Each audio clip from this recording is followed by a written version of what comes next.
सबसे पहले first of all यहाँ पर आप डिफरेंस को समझिए। सोच कर बताती हूँ, सोच कर बताती हूँ, सोच कर बताना दो तरह से है। सोच कर बताती हूँ मतलब मैं सब्जेक्ट हूँ, मैं बताती हूँ। सोच कर बताना, आप सब्जेक्ट हैं, आप यू, तो आप मुझे सोच करके बताएंगे। लेकिन जब हम हिंदी बोल रहे हैं सोच कर बताती हूँ, तो इसमें क्या है, तो एक हिडन सब्जेक्ट है, करता है। मैं इस तरह से नहीं बोल रही हूँ जो मैं आपको सोच करके बताती हूँ, आप मुझे सोच करके बताइए, ऐसा नहीं है। और दूसरे टाइप का क्या है, खाना खा करके जाना, दरवाज़ा बंद करके जाना, किचन में वो पानी पी करके आना। तो किसको कहा जा रहा है तो, लेकिन कहाँ है, तो हिडन है। तो चलिए इसको प्रैक्टिस करते हैं, सीखते हैं, और एज यूजल ढेर सारे सेंटेंसेज के साथ हम लोग प्रैक्टिस करते हैं। प्रैक्टिस तो करनी पड़ेगी और इंग्लिश बोलनी ही पड़ेगी, क्योंकि इंग्लिश बोलना क्या है, इंग्लिश लिखना क्या है, वेपन है। इसके बिना आज के दिनों में हम लोगों का गुजारा नहीं। We can't survive without knowing English. देखिए फ्रेंड्स, यहाँ पर क्या है, तो याद करने के बाद लिखना, याद करने के बाद लिखना। तो इसको हम लोग कैसे फ्रेम करेंगे, तो इसका जो स्ट्रक्चर है, रूल है, वो कहता है सब्जेक्ट प्लस वर्ब का first form plus after plus verb का फर्स्ट फॉर्म में आईएनजी और ऑब्जेक्ट। तो ये आप बोलेंगे, आप तो बोल रहे हैं इसमें सब्जेक्ट है ही नहीं। यस, इसमें सब्जेक्ट नहीं है। यह सेंटेंस जो है, वाक्य, सब्जेक्ट हिडन है। कोई तो काम कर रहा है, याद करने के बाद लिखना, कोई तो याद करेगा तब वो लिखेगा, हम उसको बोल रहे हैं। तो याद करने के बाद लिखना, होमवर्क करके सोने जाना, कोई तो करता है। तो वो करता क्या है, तो हिडन है, छुपा हुआ है। वीडियो को लाइक करके जाना, तो कौन लाइक करेगा, आप लाइक करेंगे ना। तो यहाँ पर सब्जेक्ट कौन हुआ, आप हुए सब्जेक्ट, समझ।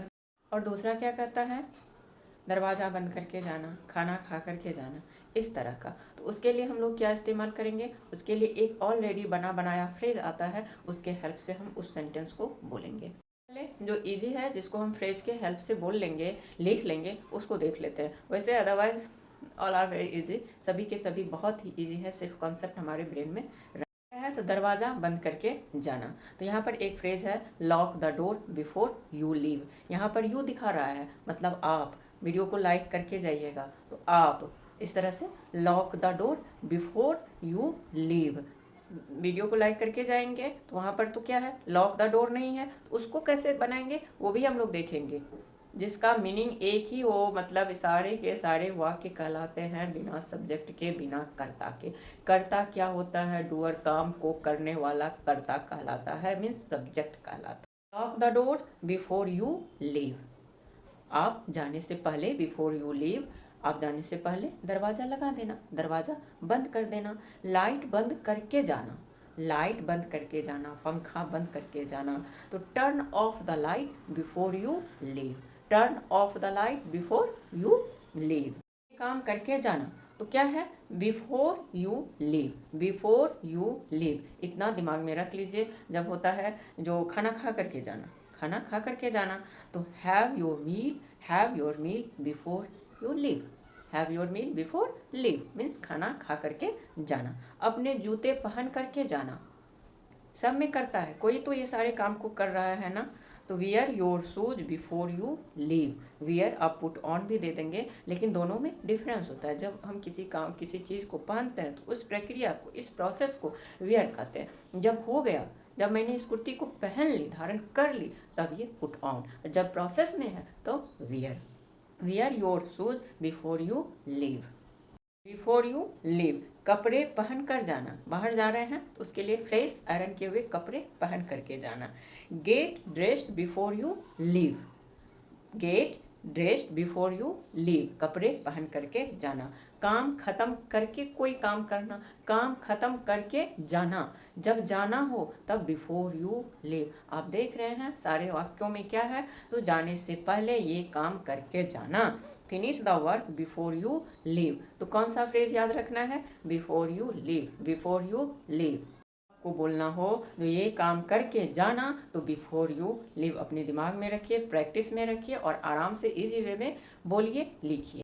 अब देखिए दूसरा क्या है, सोच कर बताती हूँ, और आप सोच करके मुझे बताइए, सोच करके मुझे बताइए, सोच करके बताती हूँ। तो एक मैं सब्जेक्ट हुई, दूसरे में आप यू सब्जेक्ट हुए, ठीक है। जैसे याद करने के बाद लिखना, तो पहले कौन सा काम करना है, याद करना है, तो उसके बाद क्या करना है, तो लिखना है।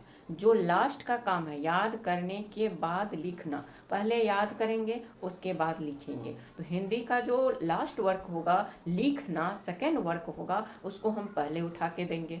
हमारा जो रूल है उसमें क्या है, सब्जेक्ट है, लेकिन सब्जेक्ट तो हिडन है, तो हम क्या रखेंगे, वर्ब का फर्स्ट फॉर्म रखेंगे, right. Right plus after, after plus verb में ING, memorizing, right after memorizing. अगर हम सब्जेक्ट रखते हैं तो क्या रखें, यू राइट, क्योंकि मैं आपको कोई किसी से कह रहा है नहीं ये बातें जो याद करने के बाद लिखना। ऑब्वियसली कौन सब्जेक्ट है, तो यू सब्जेक्ट है, यू राइट आफ्टर मेमोराइजिंग। लेकिन इस सेंटेंस में क्या होता है, तो सब्जेक्ट को हम मेंशन नहीं भी करते हैं बोलने के टाइम में तो गलत नहीं होता है, क्योंकि ये है ही विदाउट सब्जेक्ट। तो right after memorising, go after liking the video, आप जाइए वीडियो को लाइक करने के बाद। इस तरह से होमवर्क करने के बाद बैग पैक कर लेना, पैक योर बैग आफ्टर, क्या करने के बाद, होमवर्क करने के बाद। तो कंप्लीटिंग होमवर्क, कंप्लीट में आईएनजी। तो इसी तरह से हमें इसको स्ट्रक्चर में लाना है और स्पीकिंग करना है। Yes guys, right after memorizing, लिखने के बाद, याद करने के बाद लिखना। Go after liking the video, practice कीजिए, this is very necessary, practice is a weapon. इस तरह से इसका स्ट्रक्चर हो जाता है। पहला क्या था हम लोगों को, जो ये काम करने के बाद जाना, तो क्लियर। दूसरा है आफ्टर, वर्ब का फर्स्ट फॉर्म प्लस आफ्टर और दूसरे वर्ब में आईएनजी। ऐसे वाक्य में कितने वर्ब आ रहे हैं, तो दो वर्ब्स आ रहे हैं। पहला क्या है, राइट लिखना, दूसरा क्या है जिसमें हम आईएनजी लगाते हैं, वो भी वर्ब ही है। तो इस तरह के वाक्य में, इस तरह के सेंटेंसेस में दो वर्ब रहते हैं, सब्जेक्ट भी रहते हैं लेकिन वो हिडन रहता है। उसको अगर हम बोलने के टाइम में मेंशन करें तो भी चलेगा और नहीं भी करें तो भी चलेगा। जैसे हिंदी में बोलते हैं ना, लिखने के बाद जाना, लिखने के बाद जाना, तो किसको बोल रहे हैं, सामने वाले को बोल रहे हैं, जो बोलने के टाइम में हमारे टंग पर नहीं है, हिडन है। अब देखिए क्या है, यहाँ तक तो क्लियर हो गया ना गाइस। जो सब्जेक्ट जो है सो हिडन है, और सब्जेक्ट क्या कहलाता है, तो एक डोअर को कहलाता है, काम करने वाले को कर्ता कहते हैं। जैसे मैं पढ़ा रही हूँ, आई एम टीचिंग, मैं वीडियो रिकॉर्ड कर रही हूँ, I am recording a video, तो ये सब में सब्जेक्ट कौन है, तो आई है, मैं है। आप वीडियो देख रहे हैं, you are watching my video, मेरी वीडियो को देख रहे हैं, तो इसमें सब्जेक्ट कौन है, कर्ता कौन है, डूअर कौन है, तो आप हैं, यू है। सारे सब्जेक्ट्स जो हैं सो छोटे लेवल के सब्जेक्ट्स हैं। और सब्जेक्ट्स अगर आप न्यूज़पेपर वगैरह, इंग्लिश बुक वगैरह पढ़ते होंगे तो आपको एक लंबा लंबा सब्जेक्ट मिलता होगा, वो भी सब्जेक्ट होता है, जिसमें जिरंट, नाउन, फ्रेज, एटसेट्रा। अब देखिए, एक वाक्य है सोच कर बताना और दूसरी तरफ है सोच कर बताती हूँ, सोच कर बताता हूँ। तो इन दोनों को कैसे हम फ्रेम करें। सोच कर बताना, अभी अभी हम लोग सीखे हैं, जो वर्ब आफ्टर प्लस वर्ब में आईएनजी। तो tell after thinking, tell after thinking, सोचकर बताना, आप मुझे सोचकर बताना। You tell me after thinking, ऐसे भी बोल सकते हैं। बोलने का, लिखने का कोई एक फिक्स रूल नहीं होता है, हम जितने तरह से सीखते हैं, जितने हम प्रैक्टिस करते हैं, उतने हमको आ जाता है। या गए, तो tell me after thinking, tell after thinking, सोचकर बताना, सोचकर मुझे बताना। तो इसमें क्या है, दोनों सब्जेक्ट जो है, आप मुझे बताना, आप हुए ना सब्जेक्ट, बताने वाले आप हुए, तो हिडन है। लेकिन ऐसे भी बोल देंगे तो गलत तो नहीं होगा, tell me after thinking, you tell me after thinking, सबके सब सही हैं। दूसरा क्या है, सोच कर बताना और सोच कर बताती हूँ, सोच कर बताती हूँ। सभी वाक्य में दो वर्ब्स हैं, क्लियर हो रहे हैं ना। सोच कर बताती हूँ, सोचना पहला, बताना दूसरा। तो इसका स्ट्रक्चर लीजिए, सब्जेक्ट जो हिडन रहता है, हम लोग बोले तो सही, ना बोले तो सही। Will let plus you know plus after plus verb में आईएनजी। प्रैक्टिस करते हैं, वाक्य देखते हैं, सारे कॉन्सेप्ट क्लियर होने वाले। सोच कर बताती हूँ, तो I will let you no, I will let you no. अगर इसको हम इंग्लिश टू हिंदी ट्रांसलेट करें तो क्या निकलेगा, जो मैं आपको जानने देती हूँ, मैं आपको बताती हूँ, मैं आपको समझने देती हूँ, कुछ ऐसा ही निकलेगा ना। आई will let you know after thinking, I will let you know after thinking, मैं सोच करके आपको बताती हूँ। हाँ, तो will let you no, late you no means आपको समझाने देती हूँ, आपको बताती हूँ। तो late you know after thinking, आप मुझे सोच कर बताइए। इसको कैसे बोलेंगे? एक तरह से तो हम लोग सीख लिए हैं tell me after thinking, you tell me after thinking, you let me know, यहाँ पर सब्जेक्ट यू होता है, you let me know after thinking, let me know after thinking. हम इसको ऐसे बोलें I tell you after thinking, मैं आपको बताती हूँ, तो सब के सब सही हैं, इसमें बदल नहीं होना, सोच कर बताती हूँ। I will let you know after thinking, I tell you after thinking, सब सही है। यू लेट मी नो, आप मुझे बताइए after thinking, you tell me after thinking, कुछ भी। चक्कर बताती हूँ, चाय बनी है या कुछ भी बनी है, कैसी बनी है, अरे चक्के बताती हूँ।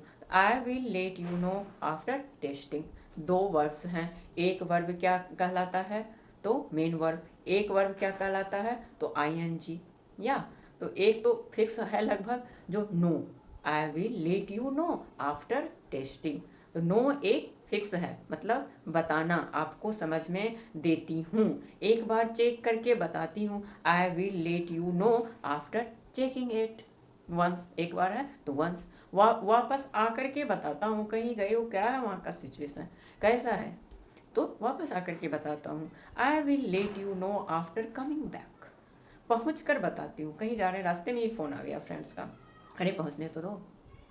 तो I will let you know after reaching, उससे पूछ कर बताता हूँ, उससे पूछ कर बताता हूँ, तो कौन बताता हूँ, बताती हूँ, तो मैं बताती हूँ, किससे, तो उससे, तो यहाँ पर क्या होगा, आई will let you know after asking, पूछ करके आफ्टर के बाद क्या आता है, वर्ड में आईएनजी, और उससे, तो उससे के लिए हिम, हर जो कुछ भी आपका है, उससे बात करके बताता हूँ, तो I will let you know after talking to him, talk के साथ हमेशा टू का इस्तेमाल होता है, खाकर बताती हूँ, I will let you know after eating, जैसे टेस्ट करके बताती हूँ उसी तरह खा करके बताती हूँ। वीडियो देख करके आप मुझे बताइए जो कैसी है, यू या सिर्फ लेट मी नो, पढ़ कर बताती हूँ, तो I will let you know after reading, इस तरह से कुछ भी नहीं, बहुत सिंपल है, बहुत इजी है। विल लेट यू अगर हम इसको बोल दें ऐसे भी, I will tell you, I tell you, तो कुछ भी गलत नहीं होता है, सब तरह से हमारा स्ट्रक्चर, हमारा इंग्लिश स्पीकिंग सही ही है। Pack your bag after completing your homework, मतलब इस काम को करने के बाद ये काम करना, आफ्टर प्लस वर्ब में आईएनजी। चेक कर बताती हूँ, I will let you know after testing, I tell you after testing, check करके बताती हूँ एक बार, I will let you know after checking it once, I tell you after checking it once, मतलब किसी भी तरह से बोलते हैं तो हमारा स्ट्रक्चर, हमारी इंग्लिश स्पीकिंग सही होती है, डोंट वरी गाइस।